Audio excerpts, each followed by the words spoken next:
말씀은 신약의 마태복음 24장입니다.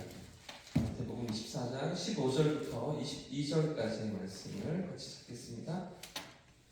신약성경 41면에 있는 마태복음 24장 15절부터 22절까지 부분인데요. 교독해서 한 절씩 읽겠습니다. 그러므로 너희가 선지자 다니엘이 말한 바 멸망에 가증한 것이 거룩한 곳에 선 것을 보거든 읽는 자는 깨달을진저 그때에 유대에 있는 자들은 산으로 갈지어다. 지붕 위에 있는 자는 집 안에 있는 물건을 가지러 내려가지 말며 밭에 있는 자는 그것을 가지러 뒤로 돌이키지 말지어다. 그날에는 아이 된 자들과 젖 먹이는 자들에게 화가 있으리로다.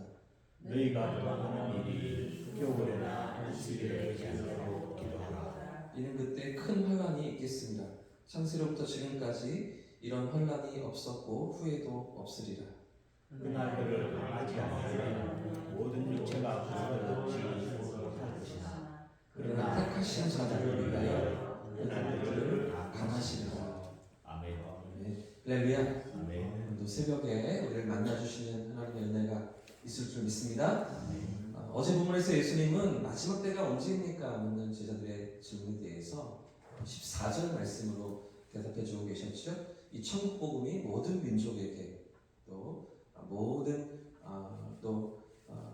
온 세상에 전파될 때 그제야 끝이 올 것이다. 이렇게 말씀하시는 예수님의 대답을 우리가 생각해 보셨는데요. 이 말씀 가운데 분명히 끝이 있다. 하나님 시작하신 시간에 시작이 있었고 마지막이 있다는 말씀과 그런가 하면 그 가운데 구원받을 백성들을 부르시고 기다리시는 그런 하나님이신 것을 어제 말씀을 통해서 우리가 생각해 봤습니다. 이어지는 오늘 본문은 예수님께서 예루살렘에 일어날 그 환란에 대해서 다시 한번 언급해 주시는 본문입니다.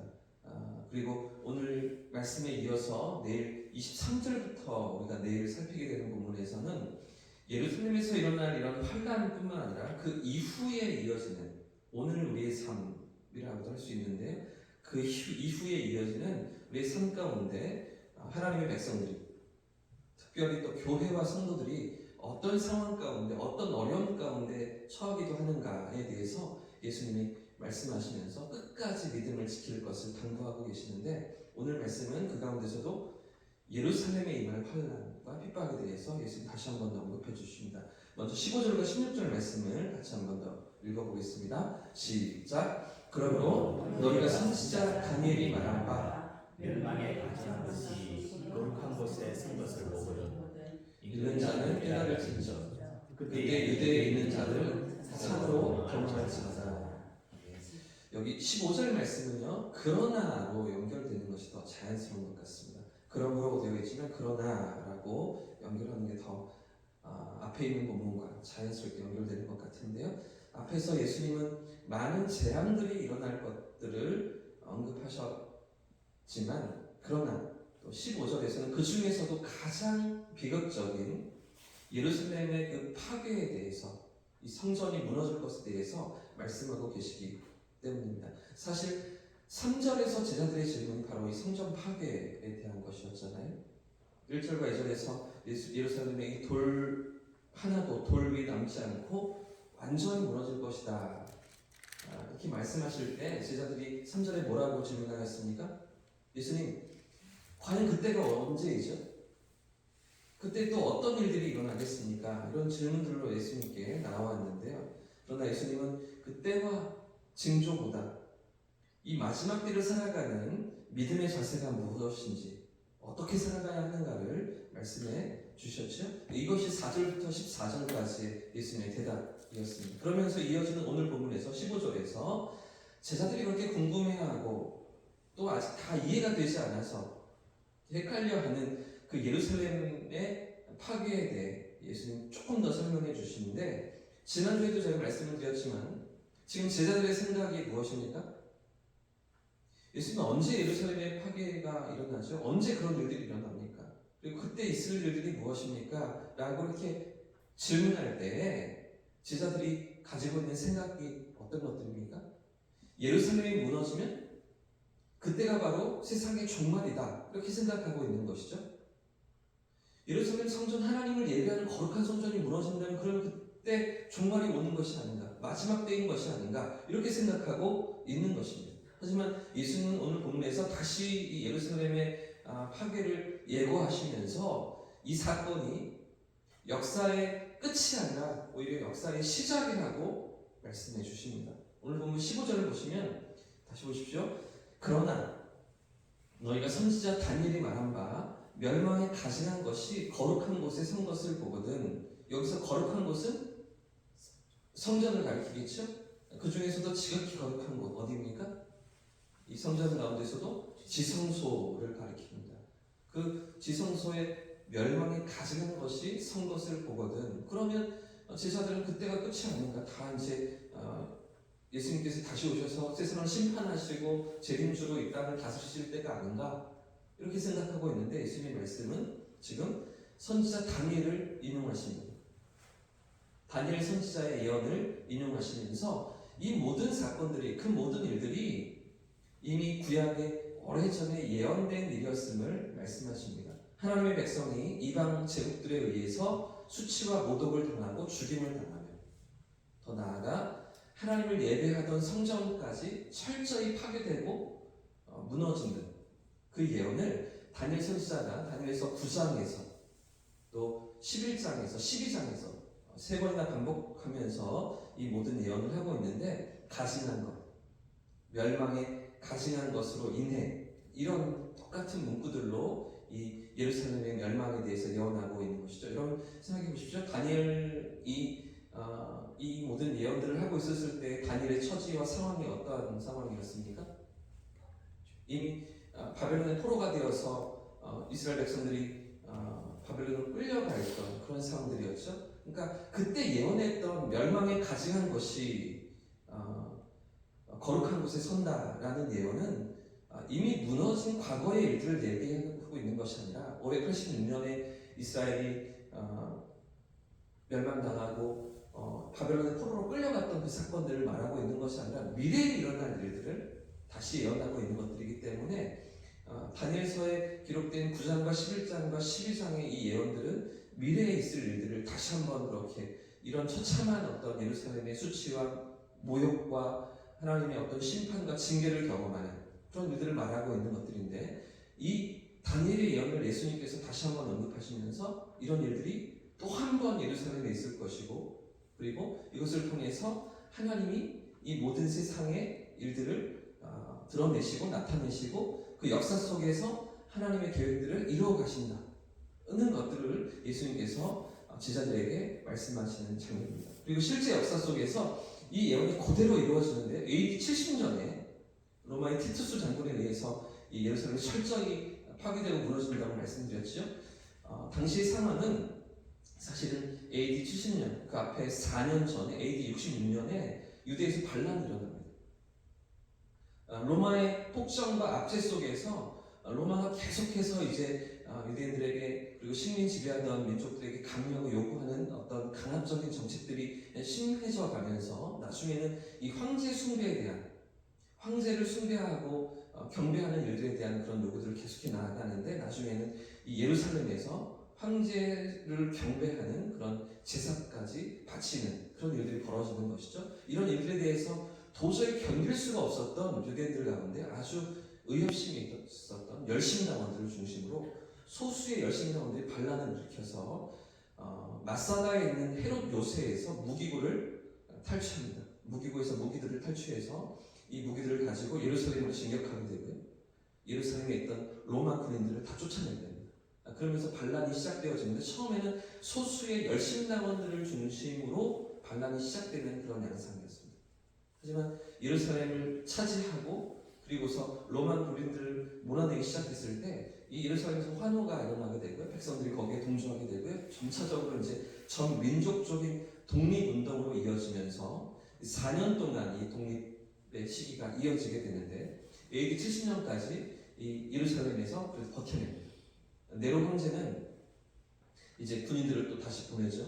예루살렘을 다시 함락시키라 명령하면서 군인들을 그렇게 예루살렘 보내게 되는데 그 안에서 4년 동안 버텨냅니다.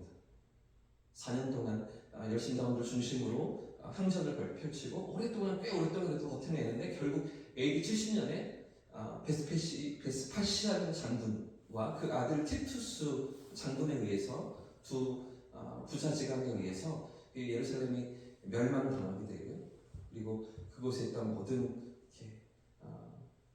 군인들만 아니라 백성들까지 학살을 당하고 남겨진 사람들을 포로로 끌려가는 이런 엄청난 재앙을 당하는 장면들이 불과 30년 지나지 않아서 얼마 지나지 않아서 이런 처참한 상황들을 맞이하는 그런 예루살렘의 운명을 지금 예수님 내다보시면서 이런 비극이 있을 것인데 이런 비극을 너희가 알고 기억하고 이런 것들을 통해서 하나님의 뜻이 어디에 있는가, 하나님의 계획이 어디에 있는가를 기억하라 예수님 가르쳐 주시는 오늘의 본문인 것입니다. 그 결과가 그런 예루살렘의 멸망 가운데 나타나는 결과가 오늘 예수님께서 본문에 예언하시는 바로 그 장면인데요. 돌 하나도 돌 위에 남지 않고 모두 다 무너지며 성전의 값진 보물들이 빼앗기고 그리고 학살을 당하고 이방 땅으로 끌려가는 그 모든 괴로움을 또 한 번 당하게 되는 것이죠. 그래서 그 예루살렘이 약간 함락당할 당시에 유대인들은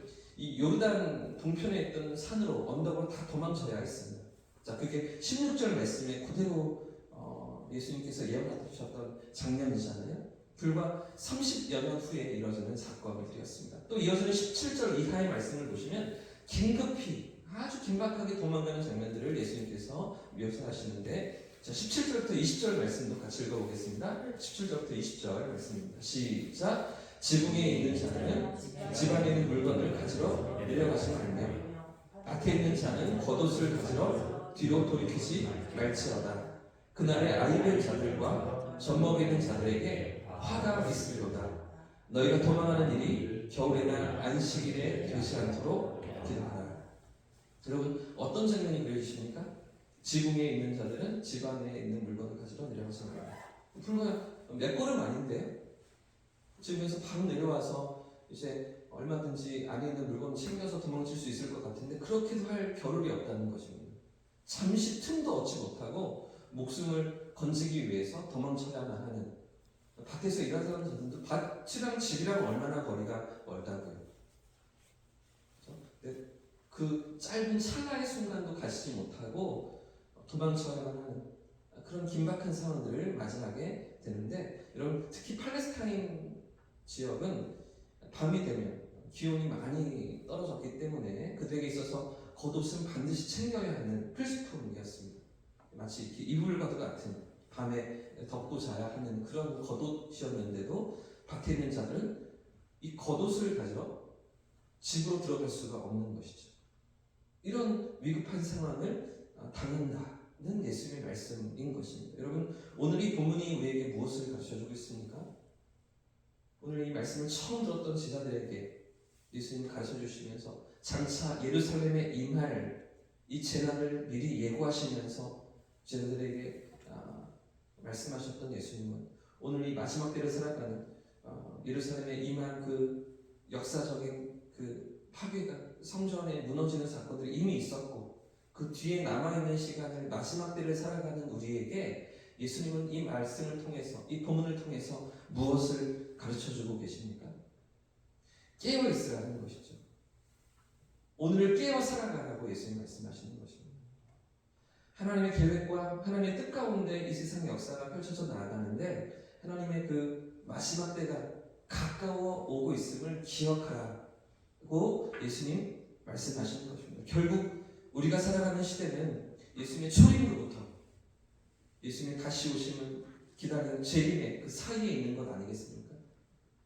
이 종말의 때를 살아가면서 여러분 지금 당장 예수님이 오셔도 이상할 것이 없겠죠? 이 세상에 넘쳐나는 죄악을 지금 당장 오셔서 심판하시고 다 다루셔도 전혀 이상할 것이 없는 그런 지금 아니겠습니까? 그런데도 여전히 늦추시는 이유가 무엇입니까? 여전히 이 재림의 약속을 미루시고 그때를 늦추시는 뜻이 어디에 있습니까? 회개할 기회를 주시는 거잖아요. 돌이킬 기회를 주시는 것이죠. 오래 참으시고 인내하시면서 돌아오기를 주님 원하시는 것인데 베드로후서 3장에 이렇게 예수님 말씀해 주십니다. 주의 약속은, 우리 주님의 약속은 어떤 이들이 더디다고 생각하는 것 같이 더딘 것이 아니라 오직 주께서는 너희를 대하여 오래 참으사 아무도 멸망하지 아니하고 다 회개하기에 이르기를 원하시느니라. 그러나 주의 날이 도둑같이 오리니 그날에는 하늘이 큰 소리로 떠나가고 물질이 뜨거운 불에 풀어지고 땅과 그 중에 있는 모든 일이 드러나리로다. 우리 주님은 기다리시는 것이죠. 지금도 회개하며 돌이키기를 원하시고 구원받을 백성들을 찾으시는 우리 주님이신 것입니다. 그러므로 여러분, 오늘 우리에게 주어진 삶을 깨어 살아가는 저와 성도님들 되시길 축복합니다. 아멘. 오늘 우리의 삶 가운데 주님 오심을 기다리는 그 마지막 때에가 우리가 서 있는 삶의 자리인 것을 기억하면서 우리를 믿음으로 또 깨우고 또 우리의 삶을 하나님 앞에서 정말 믿음으로 살아드리며 여전히 돌아오기를 기다리시고 또 부르시는 아버지의 마음을 알고 오늘을 살아가는 저와 성도들 되시기를 예수의 이름으로 축복합니다. 아멘. 함께